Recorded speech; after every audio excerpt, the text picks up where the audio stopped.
L'espai de l'home curiós.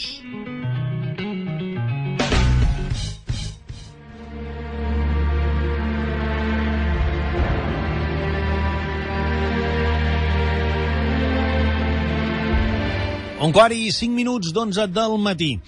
Continuem fent dimarts, doncs, per tant, ens hi posem amb l'espai de les curiositats i l'home curiós, que no és altre que l'Ireneu Castillo. Molt bon dia, Ireneu, què tal estàs? Molt bon dia, Amadeu, què tal, com anem? Bé, i escolta, estic més tranquil perquè et veig sec, no et veig humit, i explico per què. La setmana passada vam tindre el problema de que estaves al mig de la tempesta, escolta, sí, em va enganxar, mig, però és que em va enganxar de ple. Vas fer patir, eh? No, jo, de veritat, que mai no havia vist de caure tanta aigua en o sigui, anant dins del cotxe. O sigui, aquells pedrots que ens vas fotografiar... No, és que fins i tot, o sigui, clar, em va enganxar en tot el mig. O sigui, pujant allà a Montjuïc, doncs allà, és que baixava mitja muntanya.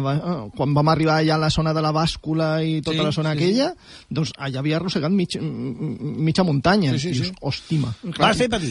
Jo vaig intentar arribar, però és que no, quan les circumstàncies es posen, doncs mira. És el que hi ha contra el temporal. No, que no pots fer res. Que t'ho diguin a tu que moltes de les curiositats que a vegades has explicat i que tens i que anirem explicant, doncs fan referència fins i tot als temporals i a la mar naturalesa, a la força de la mar naturalesa. No, ja t'he dit que l'altre dia, el dimarts, o sigui, jo no havia vist ploure tant dins del cotxe. I mira que ha hagut de parar algunes vegades al peatges o coses així de l'aiguat que estava caient. Doncs de veritat que no ho he vist mai. Bueno, sigui com sigui, estàs sa i estalvi. Home, avui sí. I sec, i sec, sobretot sec.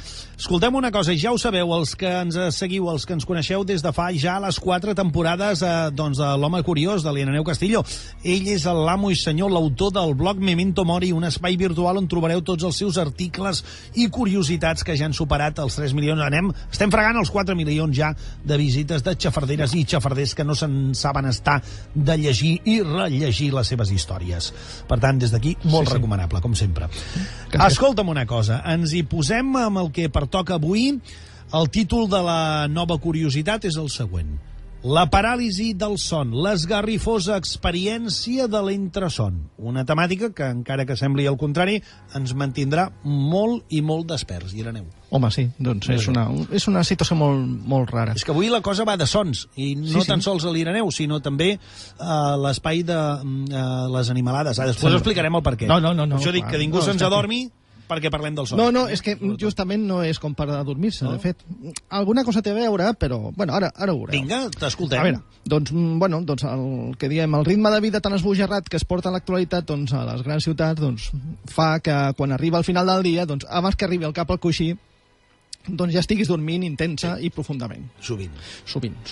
Més sovint del que això. El problema està que no puguis anar-te'n a dormir. També és veritat. Que tinguis tanta feina que no puguis arribar-te. Però bueno, això és una altra història. No obstant això, doncs la gent que som nerviosa, aquí com un servidor, encara que no ho sembli, i que el cap doncs, ens va a 1000 la majoria de les vegades, doncs en bona part a causa de l'activació cerebral que produeixen els mòbils, la tele i els ordinadors, que això activa molt, doncs fan que al cos doncs, li costi relaxar-se. Una mena de contaminació. Sí, és una contaminació, però contaminació somnorífica. Sí, bueno, perquè et manté actiu, sí. Doncs això ens fa que triguem més del convenient en adormir-nos, vamos. Clar, si a sobre, al pis de dalt, com em passa a mi, tens una família, que més d'una família sembla jo el Circo Price, en plena actuació, doncs ja agafar la son algunes vegades doncs ja és impossible, no? Difícil. No, sí, t'ho dic perquè ho pateixo. Però mira, què has de fer? Aquí, resignació cristiana. Bueno, és això. Bueno, sigui com sigui, quan estàs en aquell moment en què ni dorms ni estàs despert, doncs el cos sent coses molt estranyes. Ni dorms ni deixes dormir, de vegades. Bueno, clar, perquè si tu no dorms i tu poses nerviós... Però bueno, ja imagina't ja que s'han tranquil·litzat. No. I llavors ja allò que dius, bueno, ara ja caic. Bueno, doncs en aquell moment que ni dorms ni estàs despert, ja estàs això, doncs hi ha cops que veus coses estranyes o notes coses estranyes. A veure, jo personalment doncs, tinc tendència a sentir com si em caigués del llit. Ja. O sigui, és allò de que... Ai, que caic. Sí, o sigui, estàs... Això i sembla que caiguis. O sigui, jo tinc aquesta tendència. Ojo, o algunes vegades doncs, noto sorolls raros o presències. Això passa. Clar, no obstant això, hi ha gent que en aquest moment, a més del que he descrit, doncs, experimenta l'asfixiant fenomen de sentir-se conscient però totalment paralitzat i incapaç de moure un sol múscul. Sí, això n'hem parlat fins i tot al diccionari alternatiu, eh? O sigui, és un fenomen estrany, eh? És molt raro, molt raro. Clar, no és cap viatge astral o experiència paranormal alguna, com pot arribar la gent a pensar. No, però ho sembla. Però es tracta de l'angoixant trastorn de la paràlisi del son. La paràlisi del son. La paràlisi del son. Sí, senyor. Bé, doncs el son, com a activitat física tan important com el respirar, encara que no ho sembli, no li donem tanta importància a respirar com a dormir, de fet, quasi em diria que és més necessari dormir que no pas respirar. Sí, senyor, és doncs, veritat. És un procés que, tot i els avenços tecnològics dels últims anys, doncs coneixem poc i malament. El cervell, després de la llau d'informació que arriba a captar durant el dia, doncs aprofita el període més tranquil de la jornada per processar-la, tal com faria un ordinador en procés de defragmentar el seu disc dur. O sigui, no deixem de ser més que ordinadors, som ordinadors biològics, però hem de fer més o menys el mateix. Clar, no obstant això, i tot i que hi ha gent que és capaç de desconnectar com si tingués un interruptor... Sí, ja n'hi ha que tenen aquesta habilitat. T'asseguro que hi ha gent que dormen de peu. Però que es dormen parlant ells. Sí. Ho he vist.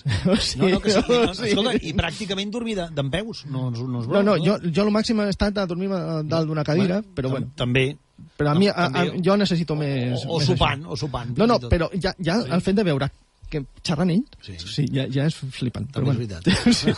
Doncs clar, el pas de la vigília a la son doncs, sol ser ràpid però gradual, produint-se el que es coneix com a entresson, el que hem parlat. No? Sí, ni si no, però bueno, fas una gradació i ja està. En aquest moment en què ni dormim profundament ni estem desperts del tot, el cervell prepara el cos per entrar en letàrgia desconnectant els músculs motors, alhora que comença a processar la informació acumulada durant el dia, produint-se tota una barreja entre la realitat i el somni que ens fa veure i sentir coses, diguem que rares. Sorolls, passes, ombres, presències, sensacions... Doncs tot un elenc de situacions que en la foscor de la nit doncs, es magnifiquen i no poques vegades ens fan sobresaltar posant-nos de cop en alerta i envaint sobtadament el nostre cos amb una suor freda com el gel, no? en el nostre intent d'escapar d'aquella vívida és garrifosa experiència. Sí, jo personalment hi ha algunes vegades que dins del mateix somni em desperto i dic, no, això és un somni. O sigui, no pateixis. Fins i tot et passa que estàs dormint i estàs somiant i dius, sé que estic somiant. Sí. Que estrany que és tot això. No. Jo a lo màxim que he arribat és aixecar-me al lavabo, tornar i continuar amb el mateix somni, que ja és un domini que l'hòstia. Allò que dius, espera, m'aturo un moment, vaig al lavabo com una pel·lícula. No, t'ho juro que ho he fet. M'hi agafo un altre cop, Sí, per on estàvem, no? On havia deixat, espera, com que llegeixo un llibre, doncs el mateix. Brutal. Doncs, bueno, hi ha una certa quantitat de gent que durant aquesta fase del son, doncs, en intentar despertar d'aquest terror nocturn, doncs, efectivament es desperten.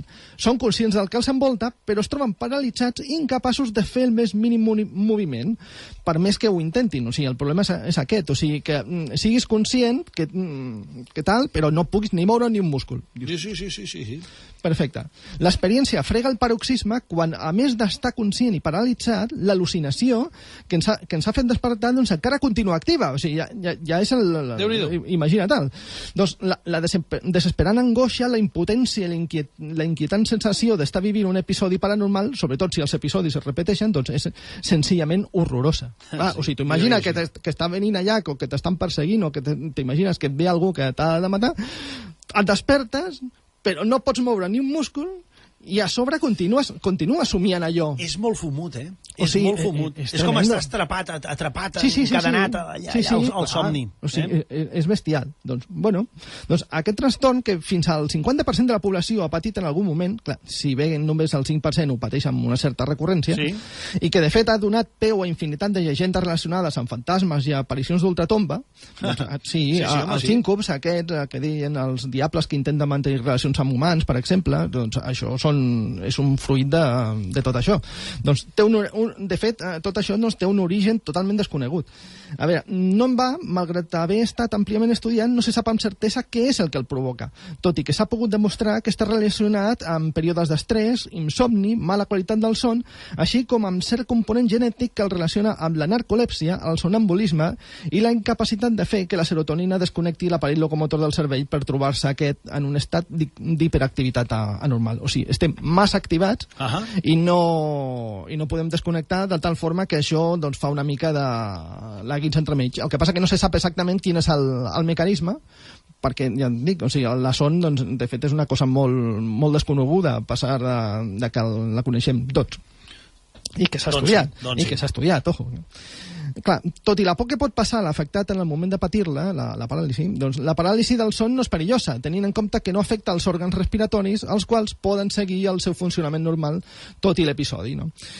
Que ja és un què, no? Perquè si t'imagina que estic això, que només imagina que... Clar, no imagina que t'haguessis de parar de respirar, llavors sí que seria un problema seriós. I de fet hi ha gent que ho passa, però bueno.